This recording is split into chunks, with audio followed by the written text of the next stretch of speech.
इसी क्लासेस में बहुत बहुत स्वागत है दोस्तों। आरो यारो के सामान्य हिंदी की प्रैक्टिस सेट में चलिए हम बढ़ते हैं प्रश्नों की श्रृंखला की तरफ।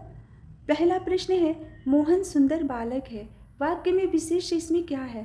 तो इसमें जो बालक शब्द है यह विशेष्य होगा, क्योंकि जिसकी विशेषता बताई जाती है वह विशेष्य होता है। और यहाँ पर किसकी विशेषता बताई जा रही है? बालक की। बालक कैसा है? बालक सुंदर है, इसलिए यहाँ पर बालक विशेष्य होगा।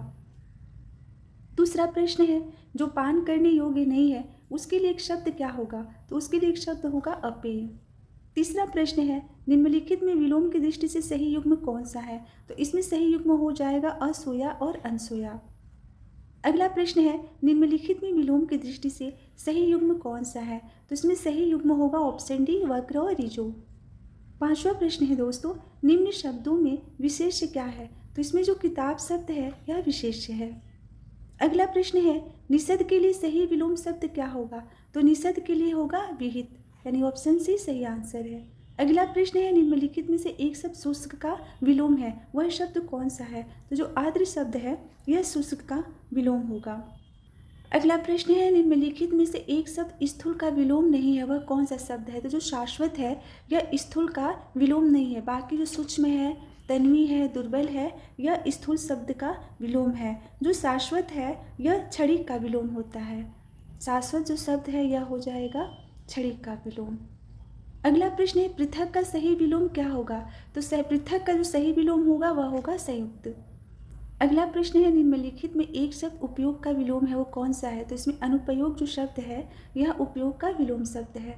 अगला प्रश्न है, इनमें से विलोम शब्दों का एक गलत युग्म है, वह कौन सा है? तो जो ऑप्शन बी है उदम निरुदम यह गलत है, क्योंकि उदम का हो जाएगा आलस्य, उदम का हो जाएगा आलस्य विलोम। अगला प्रश्न है, निम्नलिखित में विलोम की दृष्टि से शुद्ध युग्म कौन सा है? तो इसमें जो शुद्ध युग्म है वह है अल्पज्ञ और बहुज्ञ।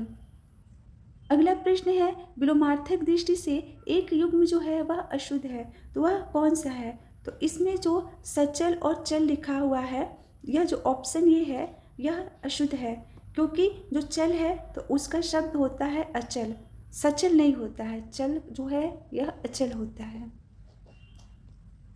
अगला प्रश्न है, निम्नलिखित में से विलोम की दृष्टि से सही युग्म कौन सा है?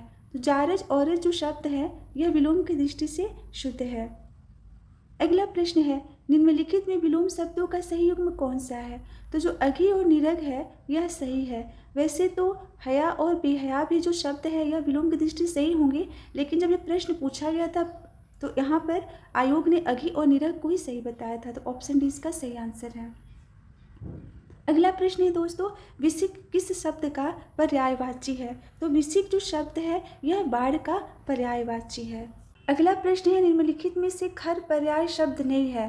तो जो खर जो है यह जो दुष्ट शब्द है खर का पर्याय नहीं है, बाकी खर का पर्याय गधा भी होगा, तिनका भी होगा और तेज भी होगा।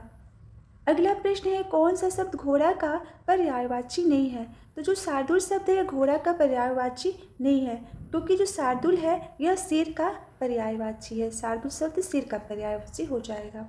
अगला प्रश्न है, टीका शब्द का पर्याय क्या है? तो टीका शब्द का पर्याय होगा व्याख्या। अगला प्रश्न है दोस्तों, निम्नलिखित में से यमुना का पर्यायवाची शब्द नहीं है। तो यमुना का जो पर्यायवाची इसमें शब्द नहीं है वह होगा कुलंकषा, यानी ऑप्शन डी जो है इसका सही आंसर है, क्योंकि कुलंकषा जो है यह नदी का पर्याय है, कुलंकषा नदी का पर्याय है। अगला प्रश्न है, निम्नलिखित में से मीन का समानार्थी कौन है? तो मीन का समानार्थी झक होगा, बाकी सिलीमुख, अली और सटपद ये सब भौरे के समानार्थी शब्द हैं। अगला प्रश्न है, निम्नलिखित में से केतु का पर्याय नहीं है। तो इसमें जो ग्रह शब्द है यह केतु का पर्याय नहीं है। अगला प्रश्न है दोस्तों, तलवार का पर्यायवाची शब्द क्या होगा? तो तलवार का हो जाएगा करवाल। अगला प्रश्न है, निम्नलिखित में से कामदेव का पर्यायवाची जो शब्द है वह कौन सा है? तो इसमें जो मार शब्द है यह कामदेव का पर्यायवाची शब्द है। अंतिम प्रश्न है दोस्तों, धनंजय का पर्याय क्या है? तो धनंजय का पर्याय होगा गुडाकेश।